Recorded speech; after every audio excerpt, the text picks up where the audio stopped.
Good morning.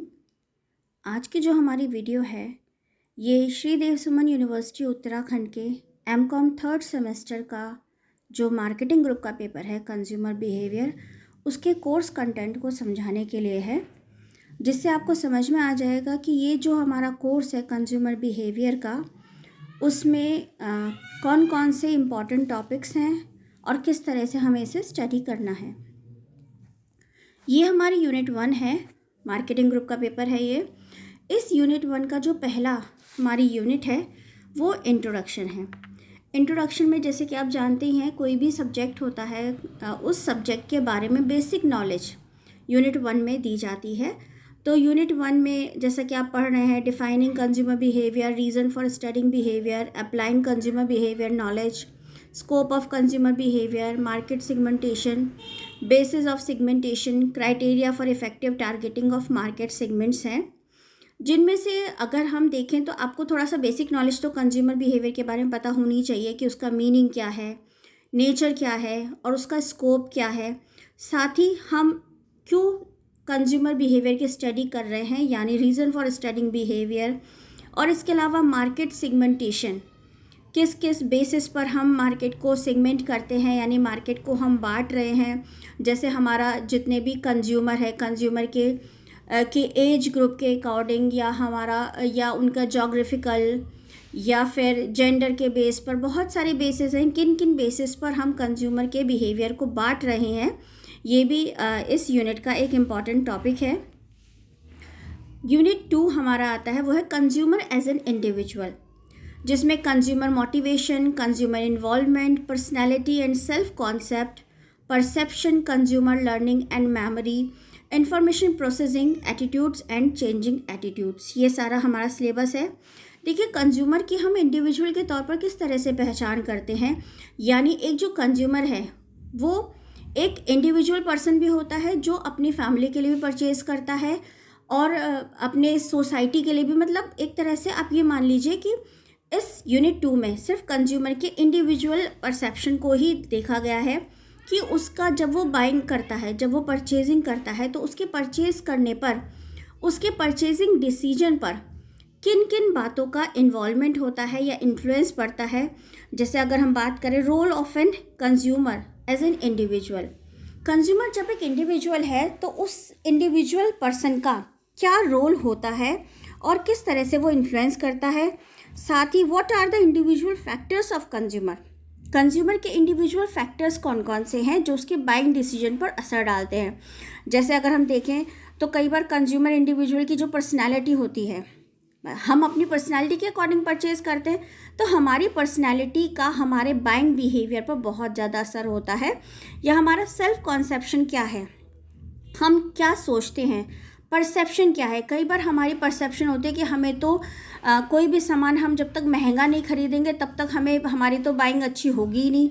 या फिर बहुत से परसेप्शन ऐसी होती है कि ब्रांड पर ही हमें लेना है। या कई बार हम खरीद कर भी सीखते हैं, हमारी जो लर्निंग होती है वो खरीदने के बाद आते हैं। कई बार हम होता है ना कि हम कहीं जाते हैं, कोई सामान हमने परचेज़ किया या कहीं की हमने सर्विस ली और उसके बाद हम सोचते हैं नहीं अब हमें यहाँ पर कहीं कभी नहीं जाना, तो ये हमारी लर्निंग परसेप्शन होती है।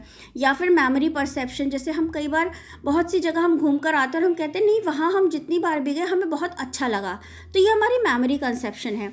तो हम एक इंडिविजुअल, इन सब चीज़ का असर उस इंडिविजुअल के बाइंग डिसीजन पर बहुत ज़्यादा होता है।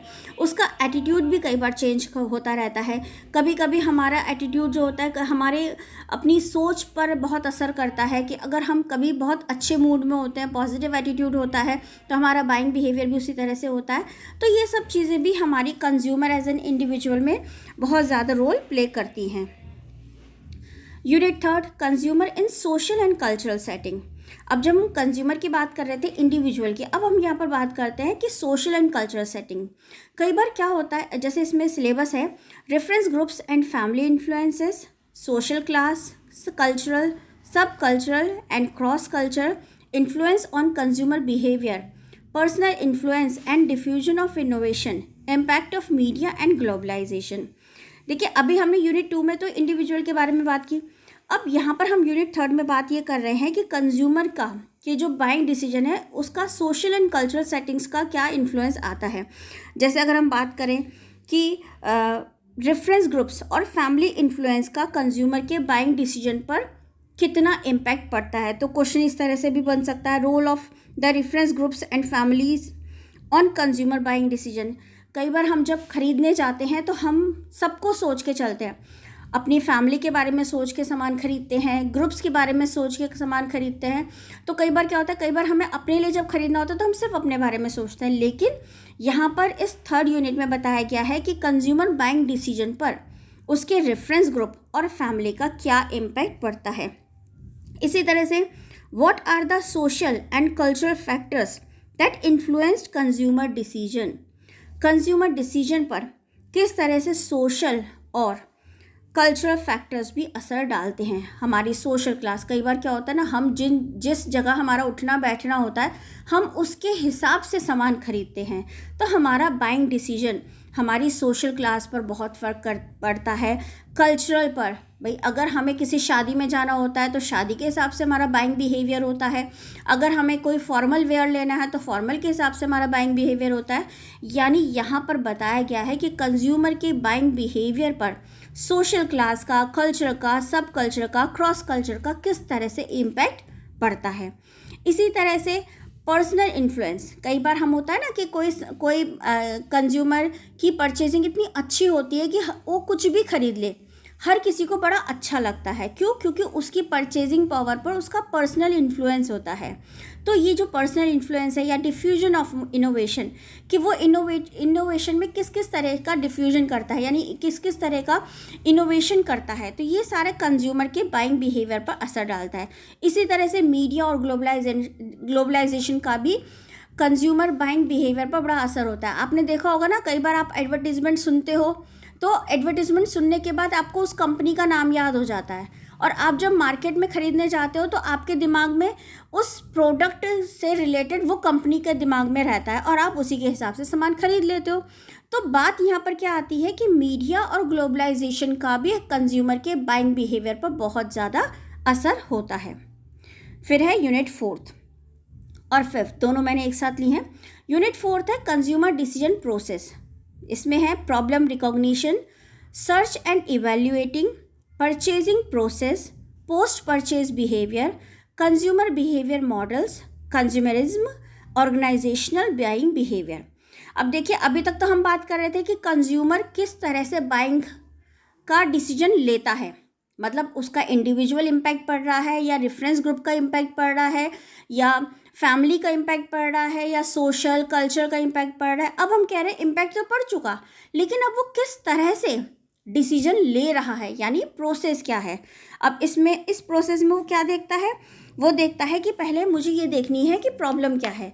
यानी हम कोई सामान खरीदने जा रहे हैं तो हम ये देखते हैं कि हमें उस सामान को खरीदने की मतलब एक्चुअली प्रॉब्लम क्या है, कि हम किस तरह से उस प्रॉब्लम को पहचानेंगे। फिर हम जब प्रॉब्लम हम करते हैं कि अरे हाँ, हमारे घर में इस सामान की ज़रूरत है, यानी प्रॉब्लम को हमने समझ लिया।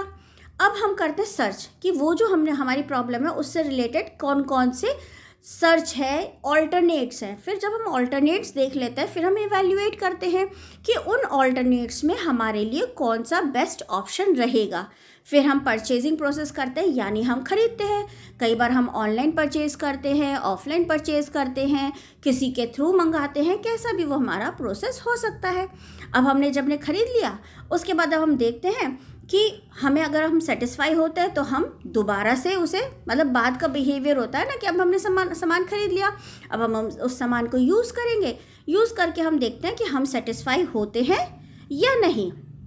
तो पोस्ट परचेज बिहेवियर हमारा बताता है सेटिस्फेक्शन लेवल और नॉट सेटिस्फेक्शन लेवल। फिर कंज्यूमर बिहेवियर मॉडल्स, यानी हमारे ये मॉडल्स आते हैं कि कंज्यूमर को हम किस तरह से स्टडी करते हैं। इसमें अलग अलग इकोनॉमिक्स के कुछ मॉडल्स हैं, तो वो थोड़े बहुत मॉडल्स आप देख लीजिएगा। फिर कंज्यूमरिज्म, यानी हम ये देखते हैं कि हमारा जैसे होता है ना उपभोक्तावाद, कि हम किस तरह से कंज्यूमर की नेचर के बेस पर ये सारी हमारी सोच बनती हैं। फिर ऑर्गेनाइजेशनल बाइंग बिहेवियर है कि ऑर्गेनाइजेशन में किस तरह का बाइंग बिहेवियर होता है, यानी यहाँ पर इंडिविजुअल तो आएगा नहीं, यहाँ पर आएगा ग्रुप में, ऑर्गेनाइजेशन के अंदर हमारा बाइंग बिहेवियर क्या होता है। तो अगर हम यूनिट 4 की बात करें कि इसमें कौन से इंपॉर्टेंट टॉपिक हो सकते हैं, तो इसमें हो सकते हैं describe problems in buying process, describe models of consumer behaviour, ये इसमें प्रॉब्लम क्वेश्चंस हो सकते हैं, टॉपिक हो सकते हैं। फिर unit 5 consumer satisfaction, measurement of consumer satisfaction and dissatisfaction, repeat buying, brand switching and loyalty, opinion leadership, complaining behaviour. देखिए, जब हम खरीद चुके होते हैं तब उसके बाद हम देखते हैं हम सेटिस्फाई हो रहे हैं या नहीं हो रहे हैं। तो हम देखते हैं कि कंज्यूमर सेटिस्फेक्शन का लेवल क्या है, क्या वो सेटिस्फाई है या फिर वो डिससेटिस्फाइड है। तो इसका मेजरमेंट हम करते हैं। अगर हम सेटिस्फाई होते हैं तो हम दोबारा से खरीदते हैं, यानी रिपीट बाइंग होती है। और कई बार क्या होता है, ब्रांड स्विचिंग एंड लॉयल्टी, यानी हम कई बार सोचते हैं कि नहीं, हम इस ब्रांड को ही लेंगे तभी हमारा सेटिस्फेक्शन लेवल होगा। बहुत सी हमारी सोच होती है ना कई बार कि इस ब्रांड का जो प्रोडक्ट होता है वो तो हमेशा ही बहुत अच्छा होता है। इसका मतलब क्या है कि उस ब्रांड के लिए हम बहुत लॉयल हैं, हमारी लॉयल्टी उस ब्रांड के लिए है। और अगर वो ब्रांड हमें सेटिस्फाई नहीं करता तो हम क्या करते हैं, ब्रांड स्विचिंग कर देते हैं, यानी हम एक ब्रांड से दूसरे ब्रांड की तरफ चले जाते हैं। तो इसे हम बोलते हैं ब्रांड स्विचिंग। और ब्रांड लॉयल्टी क्या हुई कि अगर हम उस ब्रांड के तरफ 100% हम सेटिस्फाई हैं, लॉयल हैं, और हम बार बार रिपीट बाइंग में भी उसी ब्रांड को यूज़ करते हैं, तो उसे हम कहते हैं ब्रांड लॉयल्टी।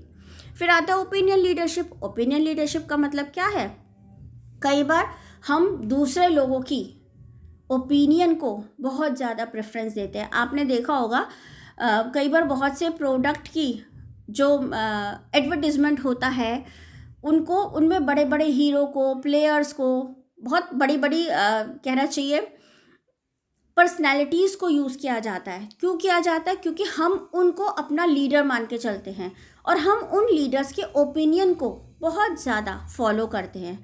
तो कई बार हम सेटिस्फेक्शन के लिए ओपिनियन लीडरशिप भी कहते हैं ना, अरे कि नहीं ये सामान तो जैसे अगर किसी ब्रांड के प्रमोशन में अमिताभ बच्चन को यूज़ किया जा रहा है, अमिताभ बच्चन को परफॉर्म किया जा रहा है, वो परफॉर्म कर रहा है, तो अमिताभ बच्चन, हम कहते हैं अरे नहीं, अमिताभ बच्चन ने भी कहा है कि ये सामान बड़ा अच्छा है तो हमें तो बड़ा अच्छा लगेगा। तो इस तरह की जो ओपिनियन लीडरशिप होती है वो भी हमें कई बार सेटिस्फाई करती है। फिर कंप्लेनिंग बिहेवियर, अगर हमें कोई सामान अच्छा नहीं लगा तो हम कंप्लेन भी करते हैं। आजकल तो कंप्लेन करने के बड़े सारे ऑप्शन हैं, फीडबैक होता है, और अगर हमने ऑनलाइन कोई सामान परचेज़ किया तो हम रेटिंग भी कर सकते हैं, या फिर अगर हमने किसी शॉप पर जाकर सामान खरीदा तो हम उस शॉप के पास जाकर भी कंप्लेन कर सकते हैं। तो इसे हम कहते हैं कंप्लेनिंग बिहेवियर। तो अगर हम यूनिट 5 के क्वेश्चंस की बात करें कि इसमें इंपॉर्टेंट टॉपिक कौन से हो सकते हैं, तो इसमें what do you mean by measurement of consumer satisfaction and dissatisfaction, क्या मेजरमेंट लेवल है कंज्यूमर सेटिस्फेक्शन और डिससेटिस्फेक्शन को मेजर करने का। इसके अलावा इन सभी पांचों यूनिट में से कभी कभी एग्जाम में शॉर्ट नोट्स भी आ जाते हैं। तो कुछ शॉर्ट नोट के टॉपिक्स भी मैं आपको बता रही हूँ, जैसे influence and diffusion of innovations, या फिर post purchase behaviour, impact of media and globalisation, repeat buying, complaining behaviour. ये कुछ इस तरह के टॉपिक्स हैं जो टॉपिक अक्सर एग्जाम में शॉर्ट नोट के तौर पर पूछे जाते हैं। तो मैंने आपको श्रीदेव सुमन यूनिवर्सिटी का एमकॉम 3rd सेमेस्टर का मार्केटिंग ग्रुप का कंज्यूमर बिहेवियर का जो कंप्लीट सिलेबस था यूनिट 1 से लेकर यूनिट 5 तक, वो मैंने एक्सप्लेन कर दिया है। मुझे लगता है आपके बहुत सारे डाउट्स क्लियर हो गए होंगे। अब ये सारे के सारे जो टॉपिक्स हैं, ये टॉपिक सिर्फ मेरा अपना ओपिनियन है कि मुझे लगता है कि ये इम्पॉर्टेंट हैं, ये अच्छे टॉपिक हैं। और इसके अलावा अगर कोई और टॉपिक, यानी आपकी जितने यूनिट 5 हैं, आप यूनिट 5 तक सब चीज़ें क्लियर कर लीजिए। और पेपर ये बहुत सिंपल है, आपकी सोच पर डिपेंड करता है। जब भी आप आंसर राइटिंग करेंगे बस दिमाग में ये रखिएगा कि आप एक खुद कंज्यूमर हैं और कंज्यूमर की सोच क्या है, उस सोच के हिसाब से, यानी आपकी खुद की सोच क्या है, उसकी सोच के हिसाब से आप आंसर्स आसानी से लिख सकते हैं।